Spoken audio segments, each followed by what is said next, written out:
Vigilance ଜାଲରେ ସିମୁଳିଆ ମଙ୍ଗଳ ସମ୍ପ୍ରସାରଣ ଅଧିକାରୀଙ୍କ ଡାଟା ଏଣ୍ଟ୍ରି ଅଫିସର।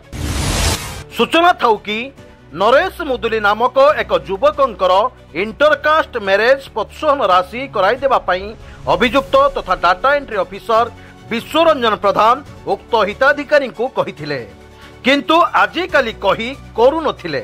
ପରେ ଯେବେ ହିତାଧିକାରୀ ଉକ୍ତ ଅଧିକାରୀଙ୍କୁ ଭେଟିଥିଲେ 10,000 ଟଙ୍କା ମାଡାମ ବା WEO ମାଗୁଛନ୍ତି, ଦେଲେ କାମ ହେବ ବୋଲି କହିଥିଲେ। ଉକ୍ତ ହିତାଧିକାରୀ 5,000 ଟଙ୍କା ଦେବା ପାଇଁ ଅନୁରୋଧ କରିବାରୁ ସେ ରାଜି ହୋଇଥିଲେ ଏବଂ ଆଜି 22/10/2025 5,000 ଟଙ୍କା ନେଲା ବେଳେ ଭିଜିଲାନ୍ସ ହାତରେ ଧରା ପଡ଼ିଥିଲେ। ହଁ ଦର୍ଶକ ବନ୍ଧୁ, ଆମେ ଆପଣଙ୍କୁ ଆଉ ଥରେ କହି ରଖୁଛୁ, ଭିଜିଲାନ୍ସ ଜାଲରେ ସିମୁଳିଆ ମଙ୍ଗଳ ସମ୍ପ୍ରସାରଣ ଅଧିକାରୀଙ୍କ data entry officer.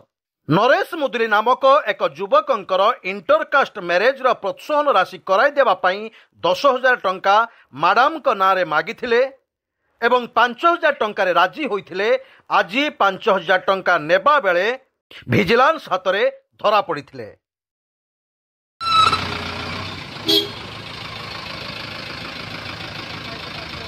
ସିମିଳିଆରୁ Banamali ମହାକୁଡ଼ଙ୍କ report, ସ୍ୱତନ୍ତ୍ର ଓଡ଼ିଶା ଲାଇଭ୍।